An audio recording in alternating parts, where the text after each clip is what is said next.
ओम शांति। सृष्टि रंगमंच पर समय का चक्र चलता रहता है, जहां सदैव दो बातें चलती रहती है। जैसे दिन के बाद रात, हार के बाद जीत, सुख के बाद दुख, वैसे जन्म के बाद मृत्यु। सुबह की सुनहरी लालिमा का हम स्वागत करते हैं, तो ढलती शाम के गुलाबी रंग का भी हम आनंद लेते हैं। प्रकृति के खिलते पुष्पों का हम स्वागत करते हैं, तो फिर मृत्यु की परछाई से दूर क्यों भागते हैं।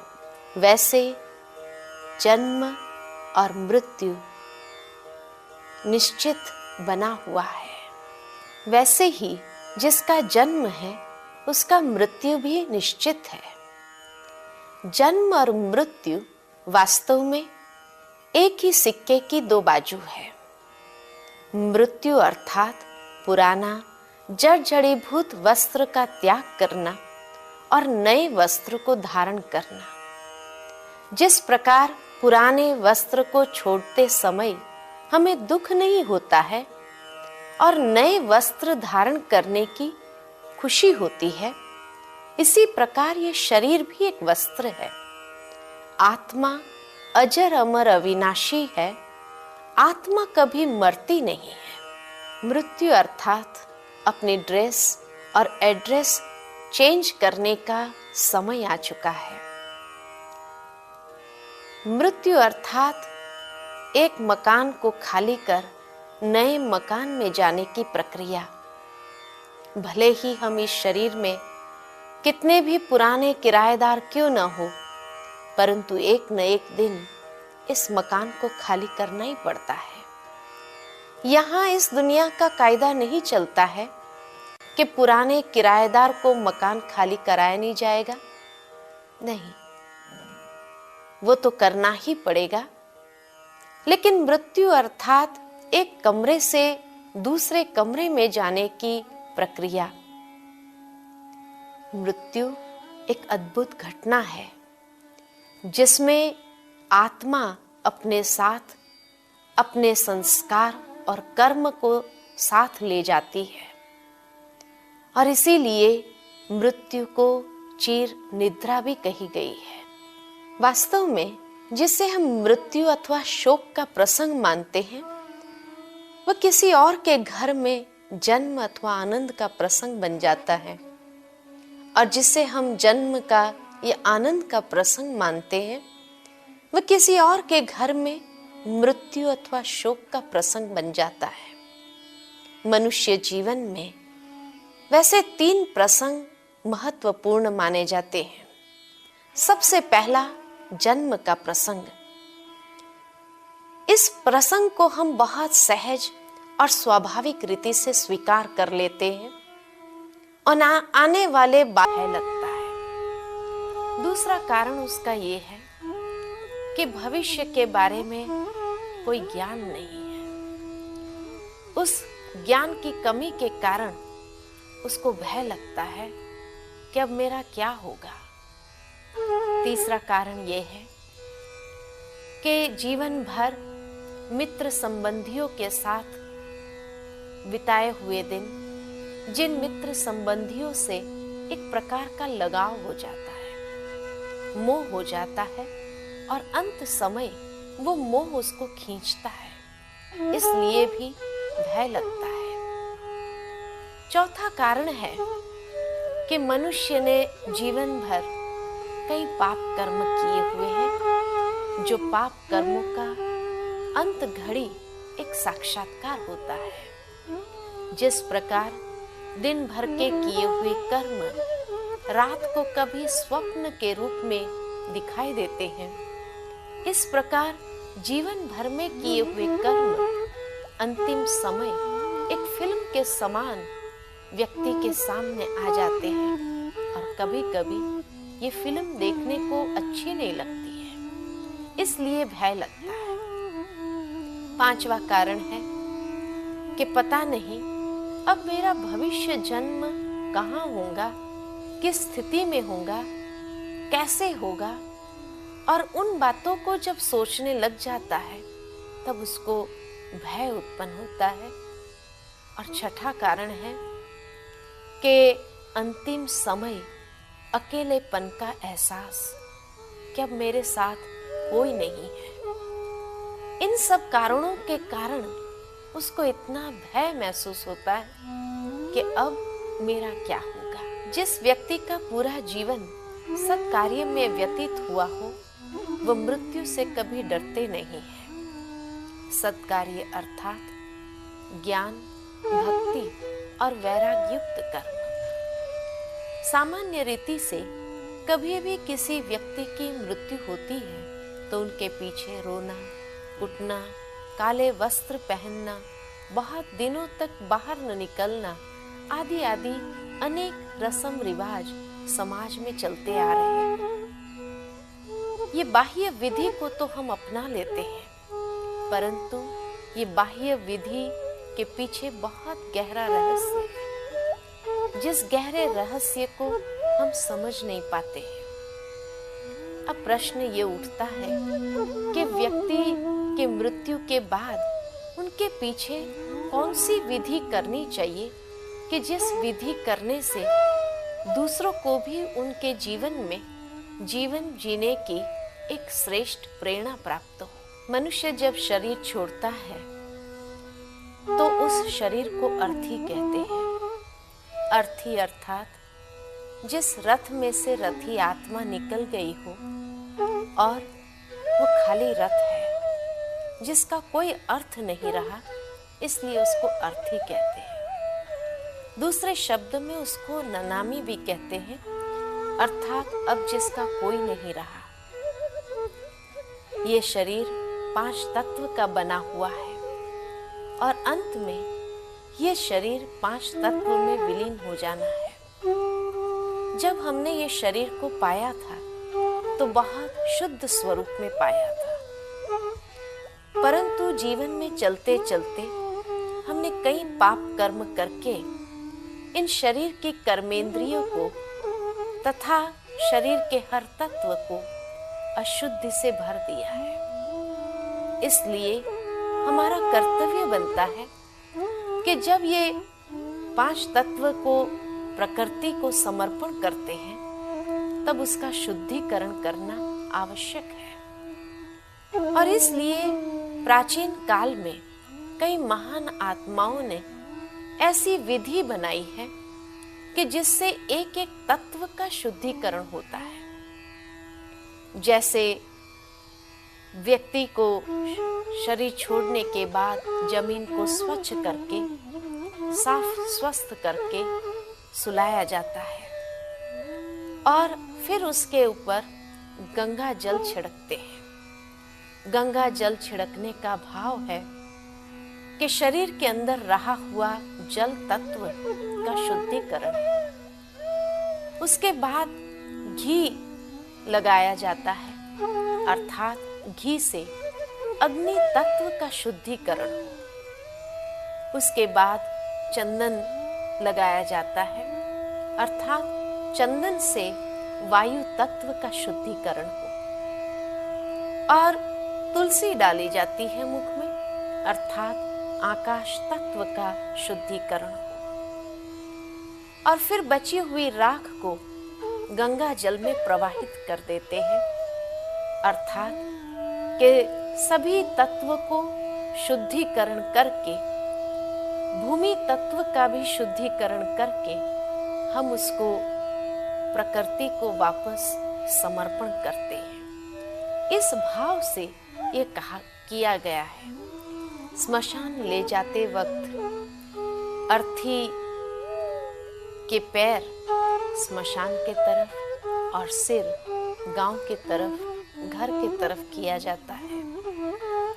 परंतु जैसे ही स्मशान के नजदीक पहुंचते हैं तब चौराहे पर उस अर्थी को घुमाया जाता है और सिर को स्मशान के तरफ तथा पैर को गांव के तरफ कर दिया जाता है।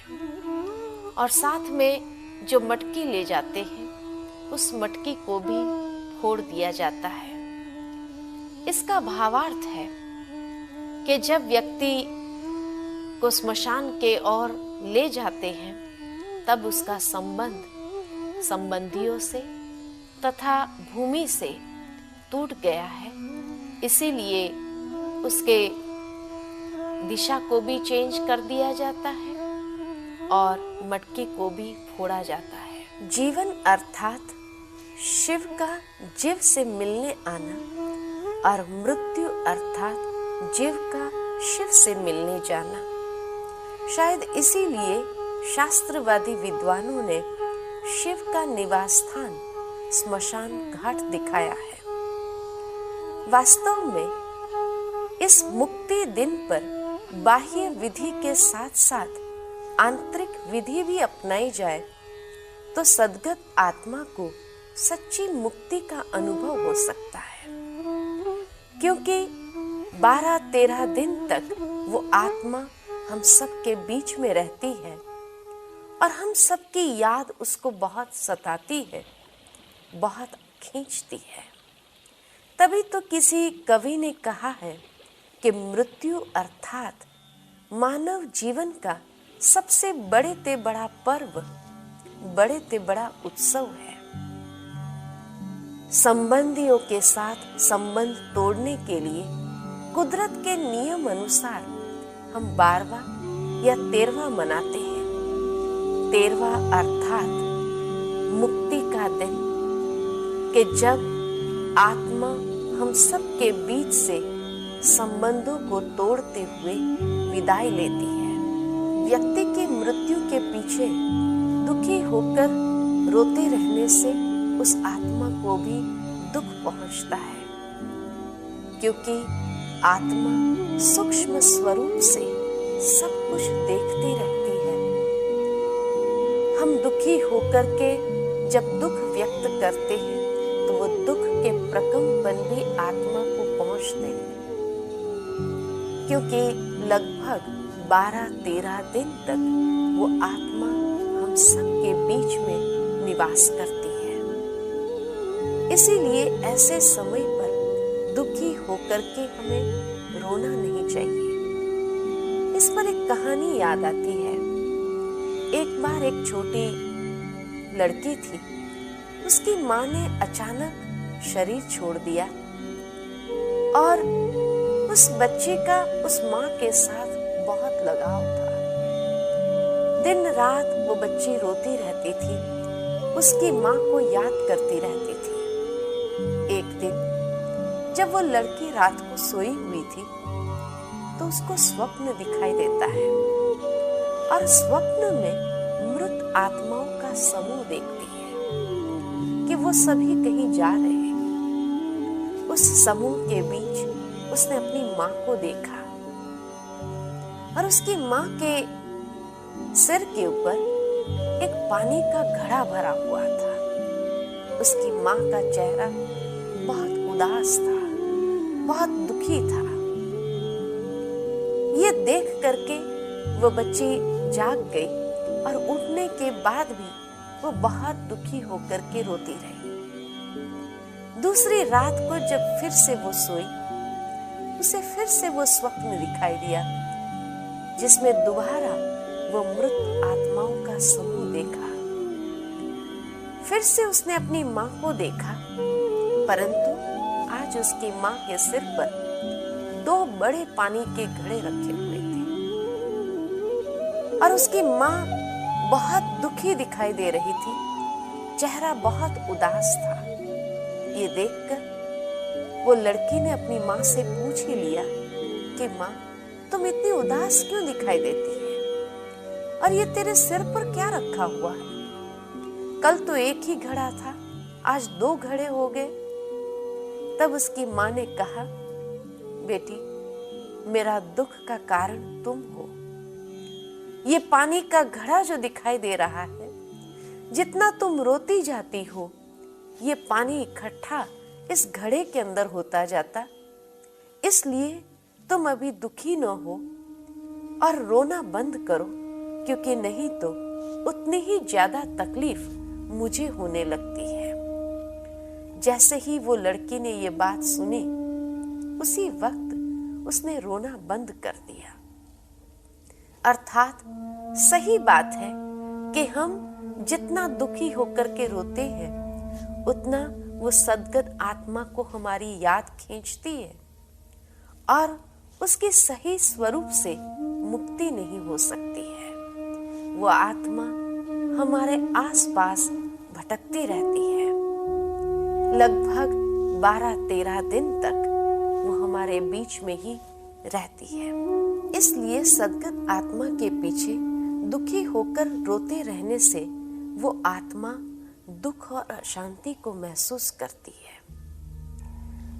शरीर का बंधन न होने कारण सूक्ष्म स्वरूप से आत्मा हमारे हर प्रकंपनों को पकड़ती है। स्थूल आंखें न होने से भी वह इसके पीछे किए जाने वाली हर क्रिया, हर विधि को अच्छी तरह से देखती है। इसलिए उनके पीछे किए जाने वाले दान, पुण्य, ईश्वर स्मरण वो उस आत्मा के खाते में जमा होता है और वो आत्मा ये सब देख करके खुश होती है। नजदीक के परिवारजन अगर 13 दिन तक उस आत्मा के पीछे स्वस्थ रहे और शांत मन से ईश्वर स्मरण करे, तो उस आत्मा को सच्ची शांति का अनुभव हो सकता है। शांति और सहानुभूति का कवच महसूस कर सकते हैं।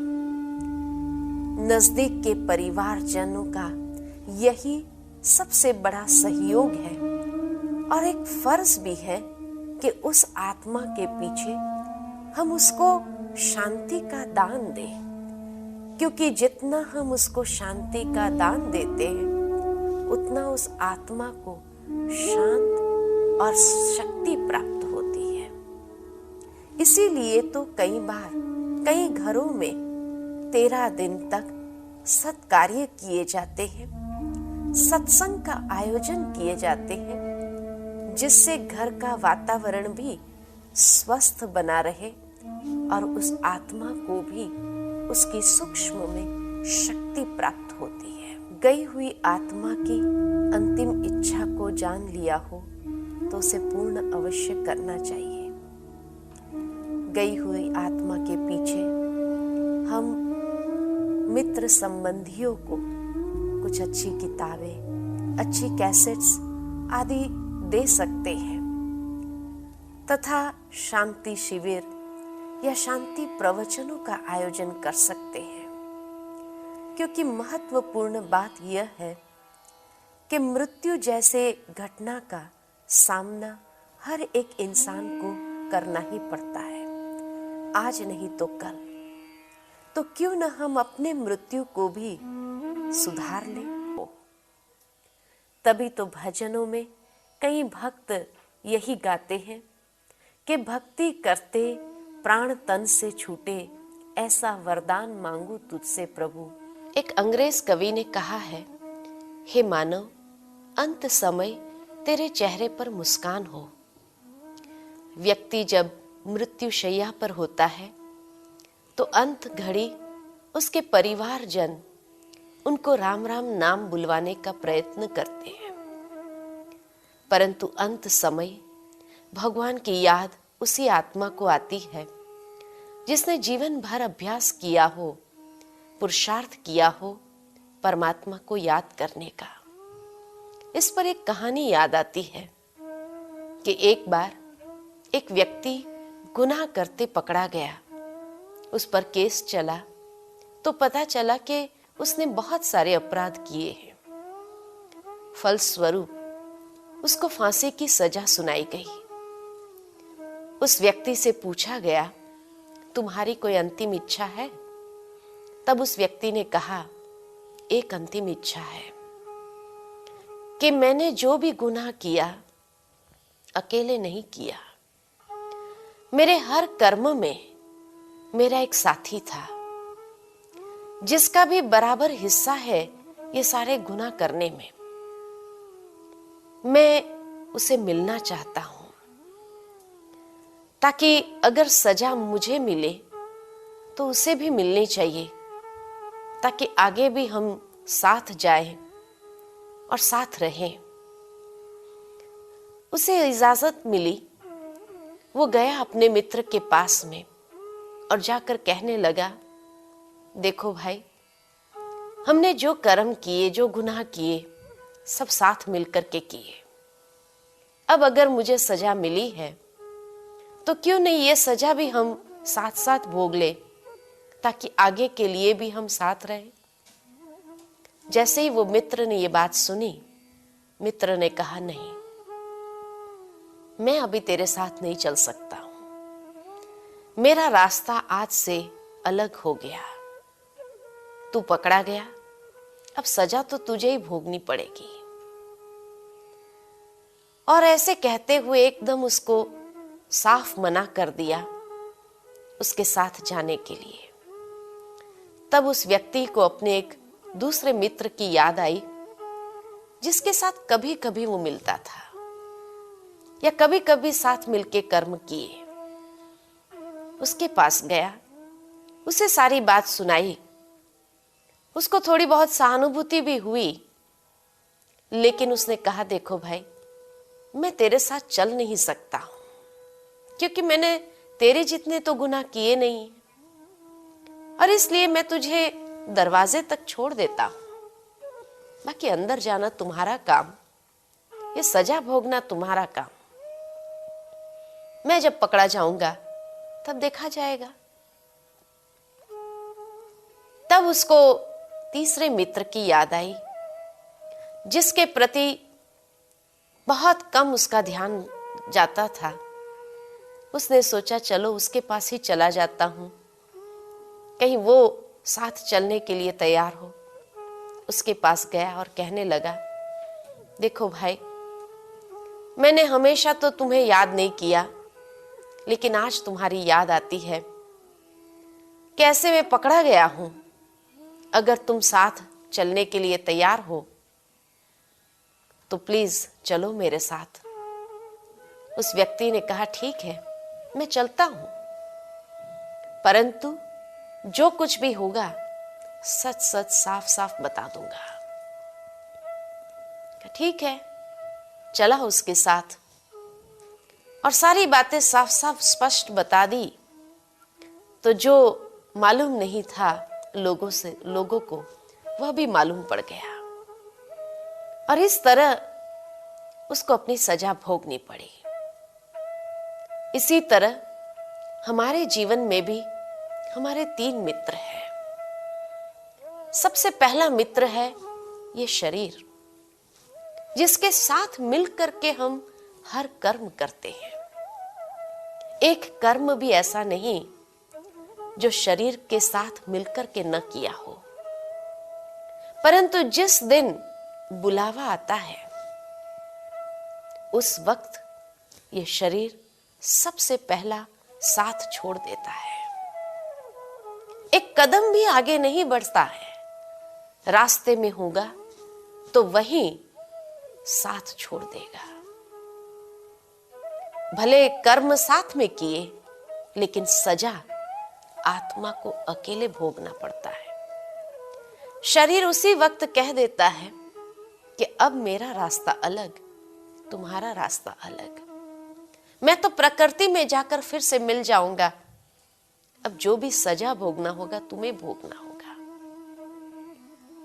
इसी प्रकार दूसरा मित्र आत्मा का है, मित्र संबंधी, जिसके साथ मिलकर के कभी कभी हमने कर्म किए, जो हमारे प्रति सहानुभूति तो दर्शा देते हैं, परंतु साथ नहीं चल पाते हैं, और इसलिए हमें दरवाजे तक यानी स्मशान तक छोड़ के आते हैं। बाकी आगे जाना हमारा अपना काम रहता है। वो भी यही कहते, जब हमारी बारी आएगी तब देखा जाएगा। और आत्मा के तीसरा मित्र है हमारे अपने संस्कार, हमारे अपने कर्म। और इसलिए जब जाने का वक्त होता है तो यही मित्र साथ चलता है। हमारे संस्कार और हमारे कर्म जो सब साफ साफ स्पष्ट सब कुछ बता देते हैं कि हमने जीवन भर क्या किया और क्या नहीं किया। परंतु इस मित्र की याद भी हमें जीवन में शायद ही कभी आती है। बहुत कम उसको साथी बनाने का एक अभ्यास रहता है। लेकिन जो व्यक्ति इस जागृति को साथ रखता है और अपने संस्कार और कर्म को साथ रख करके चलता है, वह कभी भी गुनाह वाले कर्म नहीं कर पाता, क्योंकि हर वक्त वो संस्कार उसको अंदर से एक आवाज देता है, ये कर्म तेरा नहीं। और इस तरह वो जितना भगवान को याद करने का अभ्यास करता है, उतना ही वो अंत घड़ी भी भगवान के नाम के साथ इस देह को बहुत सहज रूप से छोड़ देते हैं और दूसरा जन्म धारण करते हैं। मृत्यु एक चमत्कार है, क्योंकि उसके बिना जीवन नीरस और जड़ हो जाता।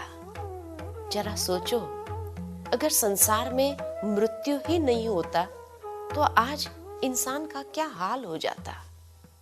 मृत्यु तो हमें एक नया जीवन प्रदान करता, जहां पर हम फिर से उमंग उत्साह के साथ जीवन व्यतीत करते हैं, जहां अपने उमंग उत्साह को बढ़ाने के लिए, अपने एक नए जीवन के लिए स्थान प्राप्ति है।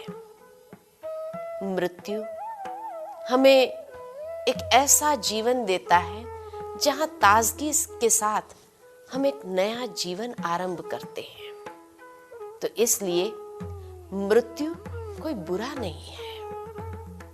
मृत्यु के पहले का जीवन पुरुषार्थी जीवन है और मृत्यु के बाद का जीवन प्रतिफल स्वरूप है। मृत्यु के बाद आत्मा कहाँ जाती है? वास्तव में मृत्यु के बाद मनुष्य आत्मा मनुष्य योनि में ही जाती है, परंतु अपने पाप और पुण्य कर्म के हिसाब से वैसे परिवार में, वातावरण में वो जन्म लेती है। अच्छे कर्म के आधार पर उसका जन्म कोई श्रीमंत घर में, अच्छे संस्कारी घर में होता है, और अगर पाप कर्म बहुत कड़े हैं तो उसी अनुसार वैसा ही वातावरण के अंदर उसका जन्म होता है। कोई भिखारी के घर में, कोई चोर डकैते के घर में उसका जन्म होता है।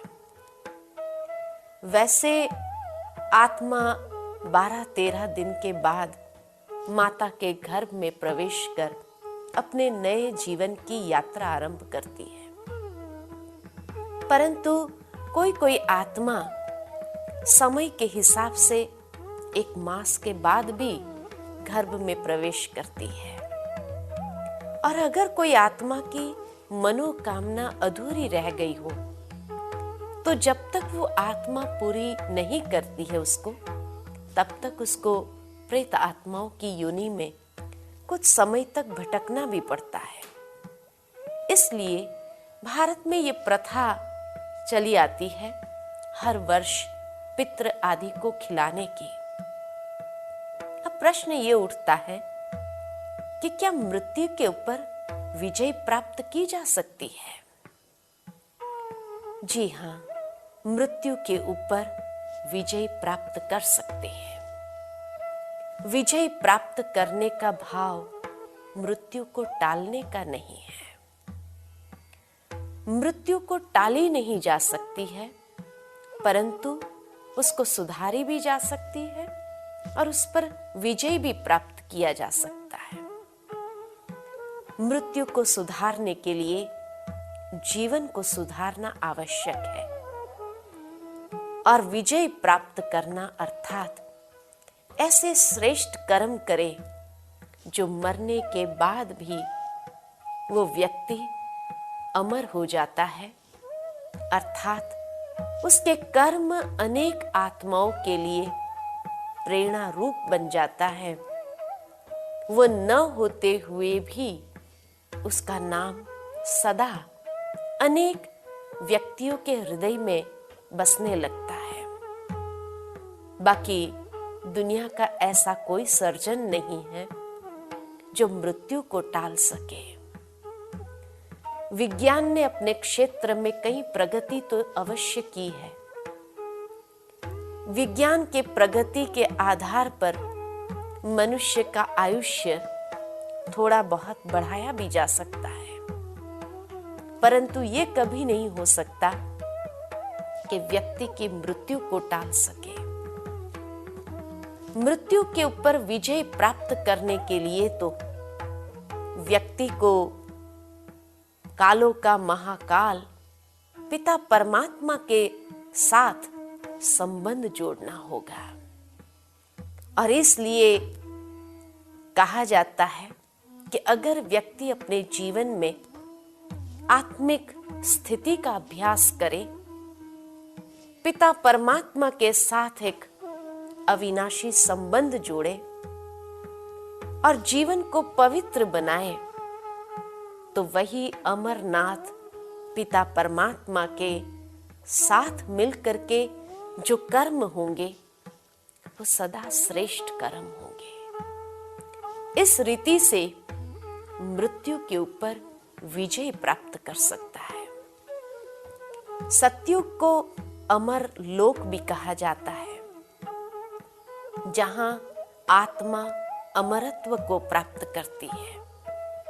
अमरत्व का मतलब ये नहीं है कि सतयुग में मृत्यु होती ही नहीं।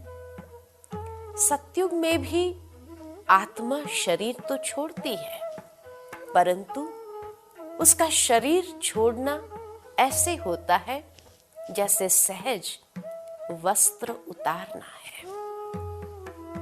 वहां मनुष्य को मृत्यु का भय नहीं सताता है, क्योंकि वहां आत्मा के ऐसे कोई कर्म ही नहीं होते। इसीलिए उन देवी देवताओं को अमर कहते हैं। कलयुग के अंदर हर मनुष्य को मृत्यु का इतना भय है जो वो हर वक्त मरता जाता है, और इतनी कष्टदायक पीड़ाजनक मृत्यु होती है, इसलिए मृत्यु शब्द लिया जाता है। इस लोक को भी मृत्यु लोक कहा गया है, जबकि सतयुग को अमर लोक इसीलिए कहा जाता कि वहां न कष्टदायक मृत्यु है न मृत्यु का भय है। सतयुग अमर लोक में मृत्यु भी एक महोत्सव है, जहां आत्मा बहुत सहज रूप से, खुशी से, आनंद से अपने वस्त्र को उतारती है। इस विश्व के अंदर कई ऐसे नामी ग्रामी मनुष्य ने शरीर तो अवश्य छोड़े हैं, परंतु आज भी उनके नाम अमर है। तभी तो किसी कवि ने कहा है, ऐसे आत्माओं के लिए उन्मुक्त गगन